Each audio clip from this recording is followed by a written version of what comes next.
इस संसार का हर मनुष्य यही चाहता है कि वो अपने बनाए हुए मार्ग पे चले। जो उसने सोचा है, जो उसे पता है, उसी मार्ग पे चलते हुए जीवन में बहुत बड़ा बने। पर ऐसा होता नहीं है। इंसान के बनाए हुए मार्ग पे इंसान कभी नहीं चल पाता। इंसान उस मार्ग पे चल पाता है जिस मार्ग पे कहीं ना कहीं उसको वक्त लाके खड़ा कर देता है। ये वक्त ही है जो इंसान से जो ना करना चाहिए वो करवाता है। अच्छा भी करवाता है, बुरा भी करवाता है। इंसान कई बार कई ऐसे कर्म है जो मजबूर होके करता है, नहीं करना चाहता है फिर भी करता है, क्योंकि प्रकृति कहती है कि तुमको करना पड़ेगा, तुम्हारे लिए यही बेहतर है। और जो आदमी ये बात समझ लेता है कि इस जिंदगी में मुझे अपने बनाए हुए मार्ग पे नहीं चलना है, प्रकृति के बनाए हुए मार्ग पे चलना है, वो इंसान कहीं ना कहीं जिंदगी में सुखी हो जाता है। वो सुख दुख, उम्मीद नाउमीदी, आशा निराशा, इन सब से बाहर हो जाता है, इन सब से परे हो जाता है। वो समझता है कि जिंदगी हमें जीना है। जैसे एक अभिनेता रंगमंच पे अभिनय करता है, अपने पात्र को निभाता है, उसी तरह इस जीवन में भी मुझे अपने पात्र को निभाना है। जो प्रकृति दे रही है उसको हमें एक्सेप्ट करना है और उस पर चलते रहना है। और इंसान जो ऐसा कर जाता है वो धीरे धीरे महात्मा गांधी बन जाता है, धीरे धीरे सावरकर बन जाता है, भगत सिंह बन जाता है, या और भी जितने लोग हैं, विवेकानंद जैसे लोग हैं, बुद्ध महापुरुष जैसे लोग हैं, ऐसा बन जाता है। तो नमस्कार दोस्तों, मेरा नाम है रानू बाबू और जैसा कि आप सभी जानते हैं कि मैं आपके लिए कहानी, कविता और मोटिवेशनल वीडियो लेकर आता हूँ। इसी श्रृंखला में आज लेकर आया हूँ कि इंसान चाहता तो है कि वो अपने बनाए हुए मार्ग पे चले, पर वक्त उसे ऐसा करने नहीं देती है। तो आइए सब्जेक्ट को समझते हैं। समझने से पहले आप सभी से रिक्वेस्ट है, please like my video, subscribe my channel and share my video. तो आइए शुरू करते हैं। प्रकृति जो है वो आपके जीवन में दुख क्यों भेजती है? कभी आपने सोचा है क्या कारण है कि प्रकृति आपके जीवन में दुख भेजती है? कुछ तो कारण होगा। इस संसार में अगर आपको जीना है तो आपको संघर्ष करना ही पड़ेगा। अगर आप संघर्ष नहीं कर रहे तो कहीं ना कहीं आपका जीवन निरर्थक है। प्रकृति आपको भेजती ही है इस धरती पर संघर्ष करने के लिए, क्योंकि वो कुछ बनाना चाहती है। वो चाहती है कि आप भी इस दुनिया से जब जाए तो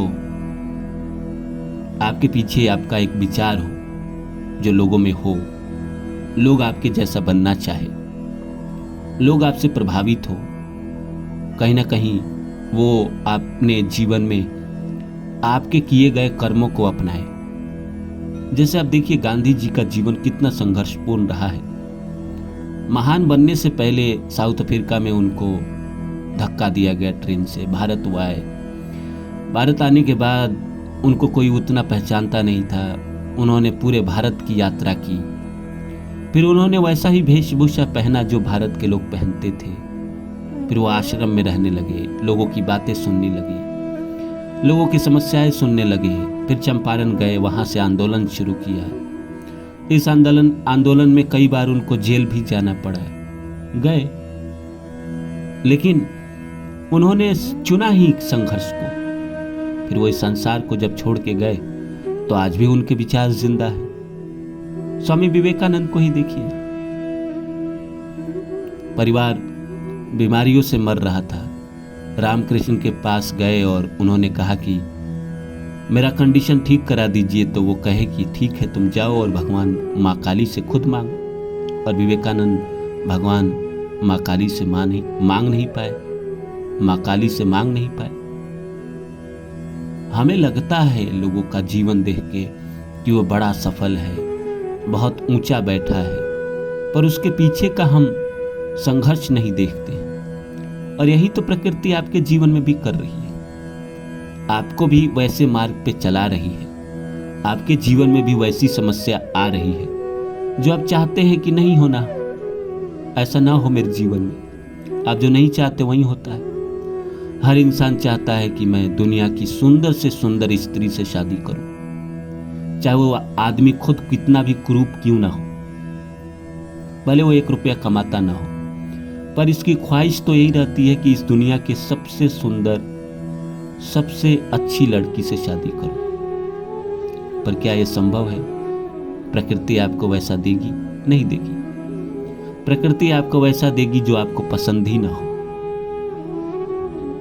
और आपका टेस्ट लेगी कि भाई अब जी के दिखाओ। आप चाहते हो कि आपको पद मिले, बहुत ऊंचा आप उठो, बहुत अच्छी नौकरी मिले।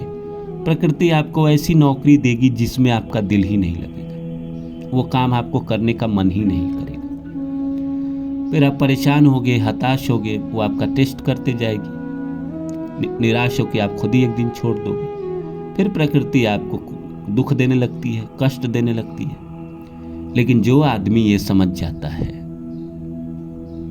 कि भाई जो दे रहा है प्रकृति, उस मार्ग पे मुझे चलना है, विरोध नहीं करना है। छोटा नौकरी दे रही है, कोई बात नहीं, छोटा नौकरी ही सही। कम सुंदर स्त्री से शादी करवा रही है, कोई बात नहीं, कम सुंदर स्त्री ही सही। जो मेरे किस्मत में था, जो मेरे प्रारब्ध ने मुझे दिया, जो मैंने कर्म पीछे के जन्मों में किया है, उस आधार पे मुझे मिल रहा है। अगर मैं इसका विरोध करूंगा, अगर मैं बहुत छटपटाऊंगा, तो दुख मुझे ही होगा, परेशानी मुझे ही होगी, किसी और को नहीं होगी। आप कितना भी कुछ कर लो, जो आपको नौकरी प्रकृति दी है वो आप दिल से करो या रो के करो, करना तो पड़ेगा ही। तो आप खुशी से क्यों नहीं कर सकते? वही बात कह रहे हैं कि जो ये बात समझ लेता है कि प्रकृति जो दे रही है उसको हमें खुशी खुशी निभाना है, करना है, वो इंसान सुखी हो जाता है, सुख दुख से परे हो जाता है। वो कहता है कि हमारा कर्तव्य है, हमारा कर्म है, ये करना है, जीवन के लिए कर्म करना जरूरी है। वो करता चला जाता है, करता चला जाता है, और एक दिन प्रकृति उसको पद पे बैठा देती है, ऊंचा उठा देती है। जीवन का यही नियम है। अगर उसने छोटे से शुरुआत कराई है, धीरे धीरे धीरे धीरे एक वक्त ऐसा आएगा जब लोग खुद ही आपको कहेंगे कि आप पीछे क्यों खड़े हैं, आप आगे आइए, आपका स्थान पहला है। ऐसा भी वक्त आता है। तो इसीलिए जो मिल रहा है उसको एक्सेप्ट करिए, जो प्रकृति राह दिखा रही है उस पे चलते जाइए। एक ना एक दिन वो सही मार्ग पे पहुंचा ही देगी। प्रकृति किसी को गलत मार्ग पर लेकर नहीं जानती है। अगर वो कभी दुख देती है तो आपको इसलिए देती है कि ताकि आपको सही चीज़ों की समझ हो, सही चीज़ आप जान पाओ, आप आए क्यों हो ये समझ पाओ। ये जीवन में जो आप अपने हिसाब से सोच रहे हो वैसे हिसाब से दुनिया नहीं है। मैं जो दिखा रहा हूँ, प्रकृति जो दिखा रही है, उसी हिसाब से दुनिया चलती है। तो इसलिए इसको जितना जल्दी एक्सेप्ट कर लेंगे, आपके जीवन से उतना जल्दी दुख दर्द गायब हो जाएगा। धन्यवाद।